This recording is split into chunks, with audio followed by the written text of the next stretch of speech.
Good morning friends सकार गुरुत्वपूर्ण खबर आपण स्वागत मुझे तो फ्रेंड्स प्रत्येक दिन भली बहुत गुड़ी पछा पछा खबर सहित जहाँकि पीएम किसान कालिया योजना ठू आरंभ कर राशन कार्ड ई श्रम कार्ड बड़ बड़ घोषणा यह खबर भितर रही तेणु आपण मैंने 2 मिनिट अधिक समय दे ए वीडियो को निश्चित शेष पर्यंत देखंतु कारण आज वीडियो देखापी आपको कौन न्यूज पेपर किंबा खबर कागज देखा पड़ोनी से चलतु भाई मैंने बेसी डे नक भिडियो पर नजर पकईबा तेरे नजर पकईबा पूर्व जदि आम चैनल प्रथम आसी भिडियो देखुं तेरे आम चैनल को सब्सक्राइब कर पाखे घंटी चिन्ह को दबे ऑल नोटिफिकेशन को दबे दिंतु कारण आम जिते बेले भी भिडियो छाड़ू आपण पाखे पहुँचब सर्वप्रथमे नंबर 1 पाणीपाग सूचना को नहीं आसला बड़ अपडेट मौसुमी सक्रिय होगा पर राज्य में जारी रही वर्षा 3 दिन झड़ तोफान नहीं चेतावनी जारी कला आंचलिक पाणीपाग केन्द्र आज एवं आसंता काली 20 जिला को बिजुली घड़घड़ी सह येलो वार्निंग जारी करछि आंचलिक पाणीपाग विभाग यापर 26 रु पुणी बढ़िबो वर्षार परिमाण 26 रे कंधमाल कलाहांडी रायगड़ा गजपति एवं गंजाम रे प्रबल वर्षा रे अलर्ट जारी करछि पाणीपाग विभाग सेपटे जून 1 रु एबे सुधा राज्य में स्वाभाविक ठारू 39% कम वर्षा होइछि 5टी जिले स्थिति अति उत्कट एवं 17टी जिले में 20 रु 59% नियंत्रित वर्षा होइछि।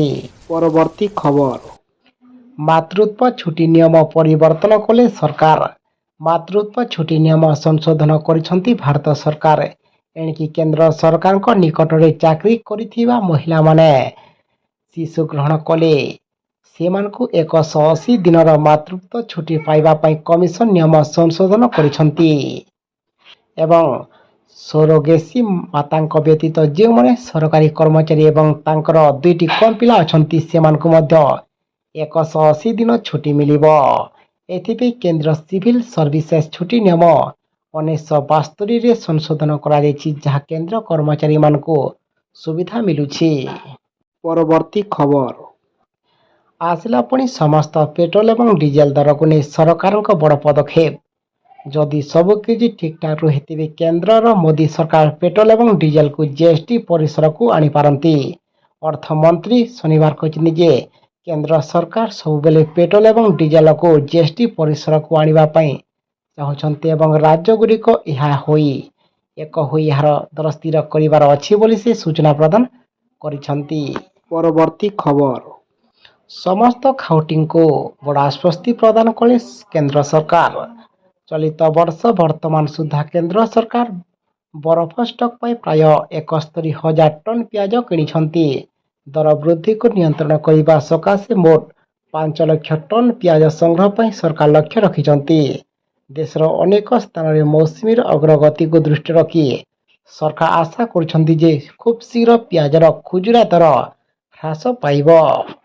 परवर्ती खबर बिजुली ग्राहकों पर सरकार बड़ निष्पत्ति प्रधानमंत्री सूर्य घर मागणा विद्युत योजना सहित जड़ित एक खबर सामना को आसी केंद्र सरकार ग्रहण करिथिबा सब्सिडी उपरे अतिरिक्त सब्सिडी प्रदान करने को राज्य सरकार घोषणा करिसंती एही अतिरिक्त सुविधा सरकार राज्यवासी को प्रदान करिवे राज्य सरकार को नेतृत्व में नियायिथिबा एही निष्पत्ति साधारण जनता केते लाभदायक हेबो आसंतु जानिबा तेबे साधारण लोकों को विद्युत बिल को आश्वस्ति जगेवा पाई पीएम सूर्य घर मागणा विद्युत योजना चली 2K वार्ड 3K वार्ड एवं 4K वार्ड 5K वार्ड सौर रूट प्लान स्थापन पाई ग्राहकों को मध्य केंद्र एवं सरकार सब्सिडी प्रदान करुछंती तेबे केंद्र सरकार देथिबा सब्सिडी व्यतीत 30,000 टंका अलगा अनुदान प्रदान करा जिवो एहर अर्थ हेउची 2K वार्ड मोट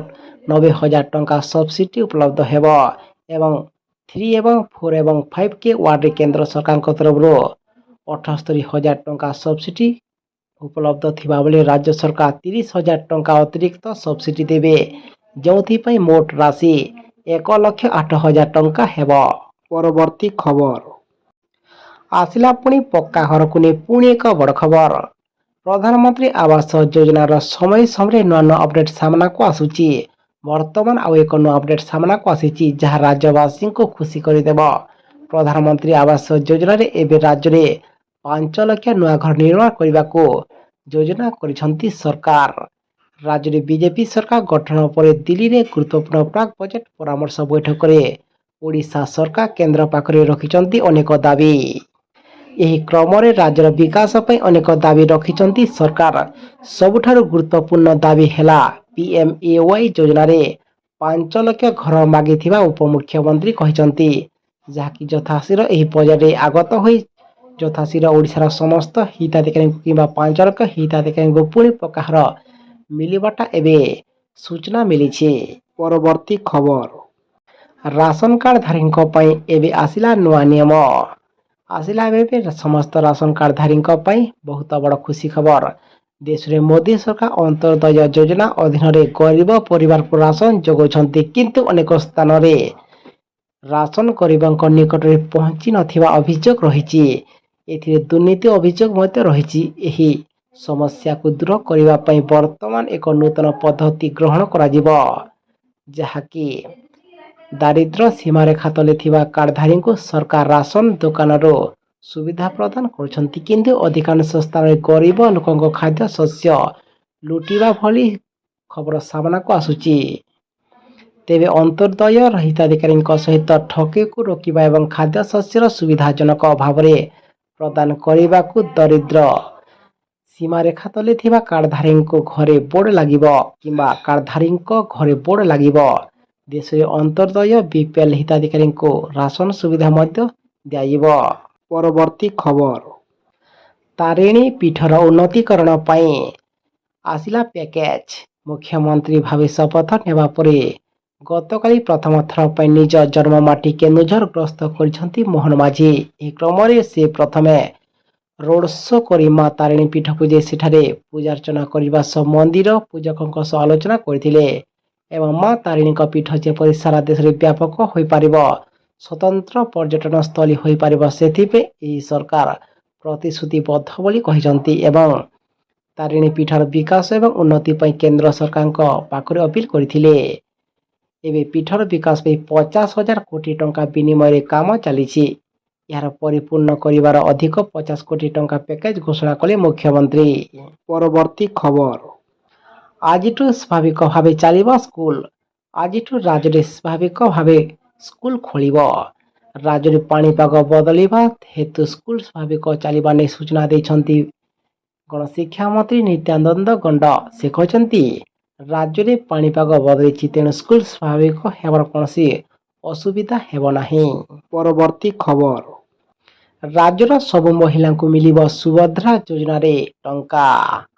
ସୁଭଦ୍ରା ଯୋଜନାକୁ ନେଇ ଉପମୁଖ୍ୟମନ୍ତ୍ରୀଙ୍କ ବଡ଼ ବୟାନ। ରାଜ୍ୟର ଉପମୁଖ୍ୟମନ୍ତ୍ରୀ ତଥା ମହିଳା ଏବଂ ଶିଶୁ କଲ୍ୟାଣ ବିଭାଗର ମନ୍ତ୍ରୀ ପ୍ରତିଭା ପରିଡ଼ା ରାଜ୍ୟର ସୁଭଦ୍ରା ଯୋଜନା କାର୍ଯ୍ୟକାରୀ କରିବା ନେଇ ବଡ଼ ବୟାନ ଦେଇଛନ୍ତି।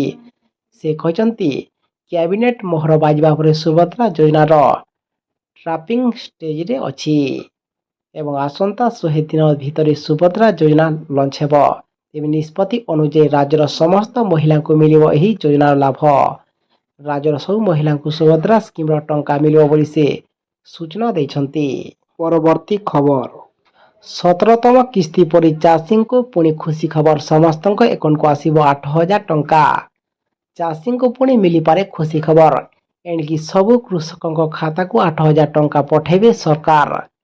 ତେବେ ସରକାର ଦେଶର ସବୁ ବର୍ଗର ଲୋକଙ୍କ ନଜର ରଖି ବିଭିନ୍ନ ବିକାଶମୂଳକ ପଦକ୍ଷେପ ନେଉଥାନ୍ତି, ଯାହାଦ୍ୱାରା ଲକ୍ଷ ଲକ୍ଷ ଲୋକ ଉପକୃତ ହେଉଛନ୍ତି।